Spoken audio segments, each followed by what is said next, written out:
ਸਤਨਾਮ ਸ਼੍ਰੀ ਵਾਹਿਗੁਰੂ ਸਾਹਿਬ JIO.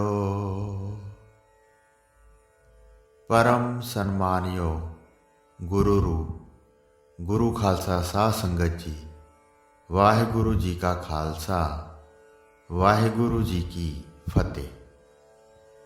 ਇੱਕ ਸਮੇਂ ਦੀ ਗੱਲ ਹੈ, ਰਾਜਾ ਪ੍ਰੀਛਤ ਸ਼ਿਕਾਰ ਖੇਡਣ ਲਈ ਜੰਗਲ ਵਿੱਚ ਗਿਆ ਅਤੇ ਇਸ ਦੇ ਅੱਗੋਂ ਦੀ ਇੱਕ ਹਿਰਨ ਨਿਕਲਿਆ। ਰਾਜਾ ਹਿਰਨ ਨੂੰ ਦੇਖ ਕੇ ਉਹਦੇ ਪਿੱਛੇ ਲੱਗ ਗਿਆ, ਪਰ ਉਹ ਹਿਰਨ ਉਸਦੇ ਹੱਥ ਨਾ ਆ ਸਕਿਆ। ਰਾਜੇ ਨੇ ਯਤਨ ਤਾਂ ਬੜੇ ਕੀਤੇ, ਪਰ ਸ਼ਿਕਾਰ ਨਾ ਮਿਲਿਆ। ਰਸਤੇ ਵਿੱਚ ਇੱਕ ਜਗ੍ਹਾ ਵਿਭਾਡ ਵ੍ਰਿਖੀ ਤਪ ਕਰ ਰਿਹਾ ਸੀ। ਇਸ ਪਾਸੋਂ ਰਾਜੇ ਨੇ ਆ ਕੇ ਪੁੱਛਿਆ ਕਿ ਹਿਰਨ ਕਿਸ ਪਾਸੇ ਗਿਆ ਹੈ। ਰਿਖੀ ਆਪਣੇ ਧਿਆਨ ਵਿੱਚ ਮਸਤ ਸੀ, ਇਸ ਲਈ ਉਸਨੇ ਰਾਜੇ ਨੂੰ ਕੋਈ ਉੱਤਰ ਨਾ ਦਿੱਤਾ। ਰਾਜੇ ਨੂੰ ਬੜਾ ਗੁੱਸਾ ਆਇਆ ਤੇ ਉਸਨੇ ਪਾਸ ਹੀ ਇੱਕ ਮਰਿਆ ਹੋਇਆ ਸੱਪ ਵੇਖ ਕੇ ਧਨੁਸ਼ ਦੇ ਗੋਸ਼ੇ ਨਾਲ ਚੁੱਕ ਕੇ ਰਿਖੀ ਦੇ ਗਲ ਵਿੱਚ ਪਾ ਦਿੱਤਾ। ਰਾਜਾ ਤਾਂ ਆਪਣੇ ਰਾਜ ਮੰਦਰਾਂ ਵਿੱਚ ਆ ਗਿਆ, ਪਰ ਕੁਝ ਸਮੇਂ ਤੋਂ ਬਾਅਦ ਵਿਭਾਡ ਵ੍ਰਿਖੀ ਦਾ ਸ਼ਿਸ਼ਯ ਸਿੰਘੀ ਰਿਖੀ ਬ੍ਰਹਮ ਲੋਕ ਵਿੱਚੋਂ ਵਰ ਲੈ ਕੇ ਆਇਆ ਕਿ ਮੈਂ ਜੋ ਵੀ ਬਚਨ ਕਹਾਂ ਪੂਰਾ ਹੁੰਦਾ ਜਾਏ। ਜਦ ਗੁਰੂ ਜੀ ਦੇ ਪਾਸ ਆ ਕੇ ਪਹੁੰਚਿਆ ਤਾਂ ਕੀ ਵੇਖਦਾ ਹੈ ਕਿ ਮੇਰੇ ਗੁਰੂ ਜੀ ਦੇ ਗਲੇ ਵਿੱਚ ਕਿਸੇ ਨੇ ਮਰਿਆ ਹੋਇਆ ਸੱਪ ਪਾਇਆ ਹੋਇਆ ਹੈ। ਪੜਤਾਲ ਕਰਨ ਤੋਂ ਪਤਾ ਲੱਗਾ ਕਿ ਰਾਜੇ ਪ੍ਰੀਛਤ ਨੇ ਇਹ ਸੱਪ ਵਿਭਾਡ ਵ੍ਰਿਖੀ ਦੇ ਗਲੇ ਵਿੱਚ ਪਾਇਆ ਹੈ। ਉਸੇ ਵੇਲੇ ਸਰਾਪ ਦੇ ਦਿੱਤਾ ਕਿ ਜਿਸਨੇ ਵੀ ਮੇਰੇ ਗੁਰੂ ਦੇ ਗਲ ਵਿੱਚ ਸੱਪ ਪਾਇਆ ਹੈ, ਉਹ 7 ਦਿਨ ਦੇ ਵਿੱਚ ਹੀ ਸੱਪ ਦੀ ਮੌਤੇ ਮਰ ਜਾਏ। ਇਸ ਸਰਾਪ ਦਾ ਪਤਾ ਜਦ ਵਿਭਾਡ ਵ੍ਰਿਖੀ ਨੂੰ ਲੱਗਾ ਤਾਂ ਉਸਨੇ ਆਪਣੇ ਸ਼ਿਸ਼ਯ ਸਿੰਘੀ ਰਿਖੀ ਨੂੰ ਕਿਹਾ ਕਿ ਤੂੰ ਬਹੁਤ ਮਾੜਾ ਕੰਮ ਕੀਤਾ ਹੈ। ਰਾਜਾ ਤਾਂ ਬਹੁਤ ਧਰਮਾਤਮਾ ਹੈ, ਤੂੰ ਉਸ ਨੂੰ ਸਰਾਪ ਕਿਉਂ ਦਿੱਤਾ? ਸਿੰਘੀ ਰਿਖੀ ਨੇ ਕਿਹਾ, ਉਸਨੇ ਆਪ ਜੀ ਦੇ ਗਲ ਵਿੱਚ ਸੱਪ ਕਿਉਂ ਪਾਇਆ ਹੈ? ਵਿਭਾਡ ਵ੍ਰਿਖੀ ਨੇ ਕਿਹਾ, ਉਸਨੇ ਨਹੀਂ ਪਾਇਆ, ਇਸ ਪਾਸੋਂ ਕਲਯੁਗ ਨੇ ਪਵਾਇਆ ਹੈ। ਕਿਉਂਕਿ ਇੱਕ ਸਮੇਂ ਉਸ ਨੂੰ ਕਲਯੁਗ ਆ ਕੇ ਮਿਲਿਆ ਤੇ ਕਿਹਾ, ਹੇ ਰਾਜਨ, ਮੈਂ ਕਿੱਥੇ ਰਹਾਂ? ਰਾਜੇ ਨੇ ਕਿਹਾ, ਜਿੱਥੇ ਜੁਆਰੀਏ, ਚੋਰ, ਯਾਰ ਵਗੈਰਾ ਹੋਣ ਉੱਥੇ ਰਿਹਾ ਕਰ। ਕਲਯੁਗ ਨੇ ਕਿਹਾ, ਕਿਸੇ ਚੰਗੀ ਜਗ੍ਹਾ ਤੇ ਨਿਵਾਸ ਦਿਓ। ਤਾਂ ਰਾਜੇ ਨੇ ਕਿਹਾ, ਸੋਨੇ ਤੇ ਵੀ ਨਿਵਾਸ ਕਰ ਸਕਦਾ ਹੈ। ਇਹ ਸੁਣ ਕੇ ਕਲਯੁਗ ਚਲਾ ਗਿਆ। ਜਿਸ ਵੇਲੇ ਇਹ ਰਾਜਾ ਮੇਰੇ ਪਾਸ ਆਇਆ ਸੀ ਤਾਂ ਉਸ ਵੇਲੇ ਕਲਯੁਗ ਮੱਖੀ ਦਾ ਰੂਪ ਧਾਰ ਕੇ ਇਸ ਦੇ ਸੁਨਹਿਰੀ ਮੁਕਟ ਤੇ ਬੈਠਾ ਹੋਇਆ ਸੀ। ਉਸ ਕਲਯੁਗ ਨੇ ਵਿਪਰੀਤ ਬੁੱਧੀ ਕਰਵਾ ਕੇ ਇਸ ਪਾਸੋਂ ਮੇਰੇ ਗਲੇ ਵਿੱਚ ਸੱਪ ਪਵਾਇਆ ਹੈ। ਇਸ ਲਈ ਇਸ ਨੂੰ ਸਰਾਪ ਨਹੀਂ ਸੀ ਦੇਣਾ ਚਾਹੀਦਾ। ਸਿੰਘੀ ਰਿਖੀ ਨੇ ਕਿਹਾ, ਮੇਰਾ ਬਚਨ ਅਟਲ ਹੈ, ਇਹ ਅਵਸ਼ਯ ਪੂਰਾ ਹੋ ਕੇ ਰਹੇਗਾ। ਉਸ ਵੇਲੇ ਵਿਭਾਡ ਵ੍ਰਿਖੀ ਨੇ ਰਾਜੇ ਨੂੰ ਪਤਾ ਭੇਜ ਦਿੱਤਾ ਕਿ ਤੂੰ 7 ਦਿਨਾਂ ਨੂੰ ਮਰ ਜਾਣਾ ਹੈ, ਆਪਣਾ ਬੰਦੋਬਸਤ ਕਰ ਲੈ। ਜਿਸ ਵੇਲੇ ਰਾਜੇ ਪ੍ਰੀਛਤ ਨੇ ਇਹ ਸਰਾਪ ਸੁਣਿਆ ਤਾਂ ਉਸ ਵੇਲੇ ਆਪਣੀ ਜਾਨ ਬਚਾਉਣ ਵਾਸਤੇ ਮੰਤਰੀਆਂ ਨੂੰ ਹੁਕਮ ਦੇ ਕੇ ਗੰਗਾ ਦੇ ਚਲਦੇ ਪ੍ਰਵਾਹ ਵਿੱਚ ਸ਼ੀਸ਼ ਮਹਿਲ ਉਸਰਾਵਣਾ ਕੀਤਾ, ਜਿਸ ਵਿੱਚ ਕੀੜੀ ਜਾਂਦੀ ਵੀ ਨਜ਼ਰ ਆਵੇ। ਉਸ ਸ਼ੀਸ਼ ਮਹਿਲ ਵਿੱਚ ਸੁਖਦੇਵ ਰਿਖੀ ਜੀ ਪਾਸੋਂ ਸ਼੍ਰੀ ਮਦ ਭਾਗਵਤ ਦਾ ਪਾਠ ਰਖਵਾ ਦਿੱਤਾ ਤੇ ਇਕਾਗਰਚਿਤ ਹੋ ਕੇ ਪਾਠ ਸੁਣਦਾ ਰਿਹਾ। ਜਿਸ ਵੇਲੇ ਧਨੰਤਰ ਵੈਦ ਨੂੰ ਪਤਾ ਲੱਗਾ ਕਿ ਸਿੰਘੀ ਰਿਖੀ ਦੇ ਸਰਾਪ ਕਰਕੇ ਰਾਜੇ ਨੇ ਮਰ ਜਾਣਾ ਹੈ ਤਾਂ ਚਿੱਤ ਵਿੱਚ ਬੜਾ ਅਫਸੋਸ ਕਰਦਾ ਹੋਇਆ ਤੁਰ ਪਿਆ ਕਿ ਜਿਸ ਤਰ੍ਹਾਂ ਵੀ ਹੋਵੇ ਇਹੋ ਜਿਹੇ ਧਰਮਾਤਮਾ ਰਾਜੇ ਨੂੰ ਬਚਾਉਣਾ ਚਾਹੀਦਾ ਹੈ। ਜਿਸ ਵੇਲੇ ਵੀ ਤੱਛਕ ਰਾਜੇ ਨੂੰ ਮਾਰੇਗਾ, ਮੈਂ ਉਸ ਨੂੰ ਜਿੰਦਾ ਕਰ ਦਿਆਂਗਾ। ਇਸ ਤਰਫੋਂ ਧਨੰਤਰ ਚੱਲ ਪਿਆ ਤੇ ਉਸ ਤਰਫੋਂ ਤੱਛਕ ਰਾਜੇ ਪ੍ਰੀਛਤ ਨੂੰ ਮਾਰਨ ਵਾਸਤੇ ਚੱਲ ਪਿਆ। ਰਾਹ ਦੇ ਵਿੱਚ ਦੋਹਾਂ ਦਾ ਮੇਲ ਹੋ ਗਿਆ। ਤੱਛਕ ਨੇ ਪੁੱਛਿਆ, ਤੂੰ ਕੌਣ ਹੈ? ਉਸਨੇ ਕਿਹਾ, ਮੈਂ ਧਨੰਤਰ ਵੈਦ ਹਾਂ। ਧਨੰਤਰ ਨੇ ਪੁੱਛਿਆ, ਤੂੰ ਕੌਣ ਹੈ? ਉਸਨੇ ਕਿਹਾ, ਮੈਂ ਤੱਛਕ ਨਾਗ ਹਾਂ। ਧਨੰਤਰ ਨੇ ਪੁੱਛਿਆ, ਤੂੰ ਕਿੱਥੇ ਚੱਲਿਆ ਹੈ? ਤੱਛਕ ਨੇ ਕਿਹਾ, ਮੈਂ ਰਾਜੇ ਪ੍ਰੀਛਤ ਨੂੰ ਮਾਰਨ ਚੱਲਿਆ ਹਾਂ। ਫਿਰ ਤੱਛਕ ਨੇ ਕਿਹਾ, ਤੂੰ ਕਿੱਥੇ ਚੱਲਿਆ ਹੈ?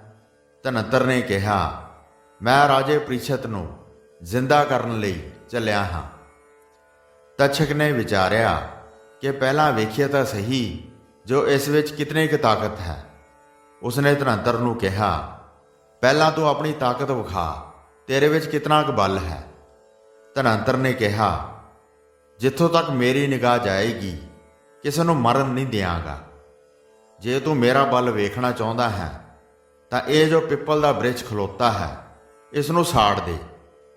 ਤੱਛਕ ਨੇ ਫੁੰਕਾਰਾ ਮਾਰ ਕੇ ਉਸ ਨੂੰ ਲੱਕੜਹਾਰੇ ਸਮੇਤ ਹੀ ਭਸਮ ਕਰ ਦਿੱਤਾ। ਫਿਰ ਧਨੰਤਰ ਨੇ ਕਿਹਾ ਕਿ ਇਸ ਦੀ ਸੁਆਹ ਵੀ ਉਡਾ ਲੈ। ਤੱਛਕ ਨੇ ਦੂਜਾ ਫੁੰਕਾਰਾ ਮਾਰਿਆ ਤੇ ਉਸ ਸੜੇ ਬ੍ਰਿਛ ਦੀ ਸੁਆਹ ਵੀ ਉਡਾ ਦਿੱਤੀ। ਉੱਥੇ ਬਿਲਕੁਲ ਸਾਫ਼ ਜਗ੍ਹਾ ਹੋ ਗਈ ਤੇ ਬ੍ਰਿਛ ਦਾ ਕੋਈ ਵੀ ਨਾਮੋ ਨਿਸ਼ਾਨ ਨਾ ਰਿਹਾ।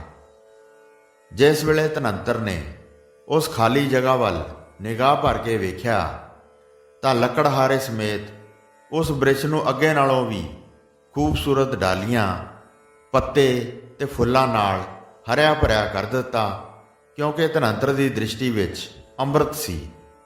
ਇਸ ਕੌਤਕ ਨੂੰ ਵੇਖ ਕੇ ਤੱਛਕ ਬੜਾ ਹੈਰਾਨ ਹੋ ਗਿਆ ਤੇ ਦਿਲ ਵਿੱਚ ਵਿਚਾਰਨ ਲੱਗਾ ਕਿ ਜਿਸ ਵੇਲੇ ਮੈਂ ਰਾਜੇ ਪ੍ਰੀਛਤ ਨੂੰ ਮਾਰਨਾ ਹੈ ਇਹ ਜਿੰਦਾ ਕਰ ਦੇਵੇਗਾ ਤਾਂ ਤੇ ਪਹਿਲਾਂ ਇਸ ਨੂੰ ਹੀ ਖਤਮ ਕਰੀਏ। ਉਸ ਵੇਲੇ ਤੱਛਕ ਨੇ ਧਨੰਤਰ ਨੂੰ ਕਿਹਾ, ਹੇ ਭਾਈ, ਮੈਂ ਰਾਜੇ ਨੂੰ ਮਾਰਨਾ ਹੈ ਤੇ ਤੂੰ ਜ਼ਿੰਦਾ ਕਰਨਾ ਹੈ। ਇਸ ਤੇ ਤੇਰਾ ਰਾਹ ਹੋਰ ਤੇ ਮੇਰਾ ਰਾਹ ਹੋਰ ਹੋਣਾ ਚਾਹੀਦਾ ਹੈ। ਇਤਨੀ ਗੱਲ ਆਖ ਕੇ ਦੋਵੇਂ ਅੱਡ-ਅੱਡ ਰਸਤਿਆਂ ਤੇ ਤੁਰ ਪਏ। ਤੱਛਕ ਬੜਾ ਕਪਟੀ ਸੀ।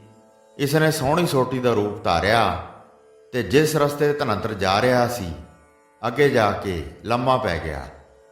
ਜਦ ਚੱਲਦਾ ਚੱਲਦਾ ਧਨੰਤਰ ਉੱਥੇ ਪੁੱਜਾ ਤਾਂ ਸੋਹਣੀ ਸੋਟੀ ਵੇਖ ਕੇ ਚੁੱਕ ਲਈ। ਜਦੋਂ ਪਿੱਠ ਵਿੱਚ ਖੁਰਕ ਹੋਈ ਤਾਂ ਇਸੇ ਸੋਟੀ ਨਾਲ ਖੁਰਕਣ ਲੱਗ ਪਿਆ। ਤੱਛਕ ਨਾਗ ਨੇ ਉਸ ਵੇਲੇ ਪਿੱਠ ਵਿੱਚ ਅਜਿਹਾ ਡੰਗ ਮਾਰਿਆ ਕਿ ਧਨੰਤਰ ਵੈਦ ਉੱਥੇ ਹੀ ਮਰ ਗਿਆ, ਕਿਉਂਕਿ ਪਿੱਠ ਪਿੱਛੇ ਨਿਗਾਹ ਨਹੀਂ ਸੀ ਜਾ ਸਕਦੀ।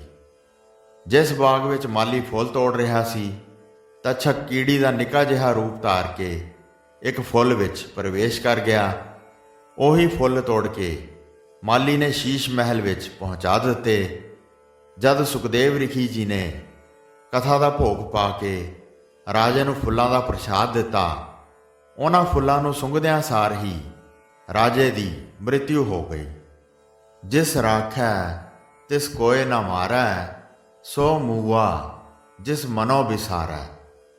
ਤਿਸ ਤਜ ਅਵਰ ਕਹਾਂ ਕੋ ਜਾਏ, ਸਭ ਸਿਰ ਏਕ ਨਿਰੰਜਨ ਰਾਏ। ਜੀਏ ਜੰਤਰ ਸਭ ਤਾਕੈ ਹਾਥ, ਦੀਨ ਦਇਆਲ ਅਨਾਥ ਕੋ ਨਾਥ। ਜਿਸ ਰਾਖੈ ਤਿਸ ਕੋਇ ਨਾ ਮਾਰੈ, ਸੋ ਮੂਆ ਜਿਸ ਮਨੋ ਬਿਸਾਰੈ।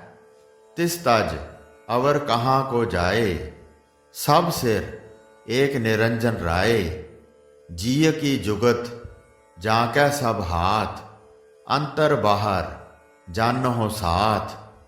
ਗੁਣ ਨਿਧਾਨ ਬੇਅੰਤ ਅਪਾਰ, ਨਾਨਕ ਦਾਸ ਸਦਾ ਬਲਿਹਾਰ। ਸਾਰੇ ਜੀਵ ਜੰਤ ਉਸ ਪ੍ਰਭੂ ਦੇ ਵਸ ਵਿੱਚ ਹਨ। ਉਹ ਦੀਨਾਂ ਤੇ ਦਇਆ ਕਰਨ ਵਾਲਾ ਹੈ ਤੇ ਅਨਾਥਾਂ ਦਾ ਮਾਲਕ ਹੈ। ਜਿਸ ਜੀਵ ਨੂੰ ਪ੍ਰਭੂ ਆਪ ਰੱਖਦਾ ਹੈ ਉਸ ਨੂੰ ਕੋਈ ਮਾਰ ਨਹੀਂ ਸਕਦਾ। ਮੋਇਆ ਹੋਇਆ ਤਾਂ ਉਹ ਜੀਵ ਹੈ ਜਿਸ ਨੂੰ ਪ੍ਰਭੂ ਭੁਲਾ ਦਿੰਦਾ ਹੈ। ਉਸ ਪ੍ਰਭੂ ਨੂੰ ਛੱਡ ਕੇ ਹੋਰ ਕਿੱਥੇ ਕੋਈ ਜਾਏ। ਸਭ ਜੀਵਾਂ ਦੇ ਸਿਰ ਤੇ ਇੱਕ ਆਪ ਹੀ ਪ੍ਰਭੂ ਹੈ ਜੋ ਮਾਇਆ ਦੇ ਪ੍ਰਭਾਵ ਤੋਂ ਪਰੇ ਹੈ, ਜਿਸ ਦੇ ਵਸ ਵਿੱਚ ਸਭ ਜੀਵਾਂ ਦੀ ਜ਼ਿੰਦਗੀ ਦਾ ਭੇਤ ਹੈ। ਉਸ ਪ੍ਰਭੂ ਨੂੰ ਅੰਦਰ ਬਾਹਰ ਸਭ ਥਾਈਂ ਅੰਗ ਸੰਗ ਜਾਣੋ, ਜੋ ਗੁਣਾਂ ਦਾ ਖਜ਼ਾਨਾ ਹੈ, ਬੇਅੰਤ ਹੈ ਤੇ ਅਪਾਰ ਹੈ। ਅੰਤ ਵਿੱਚ ਗੁਰੂ ਜੀ ਫਰਮਾ ਰਹੇ ਹਨ ਕਿ ਪ੍ਰਭੂ ਦੇ ਸੇਵਕ ਉਸ ਤੋਂ ਸਦਾ ਹੀ ਬਲਿਹਾਰੇ ਜਾਂਦੇ ਹਨ। ਵਾਹਿਗੁਰੂ ਜੀ ਕਾ ਖਾਲਸਾ ਵਾਹਿਗੁਰੂ ਜੀ ਕੀ ਫਤਿਹ।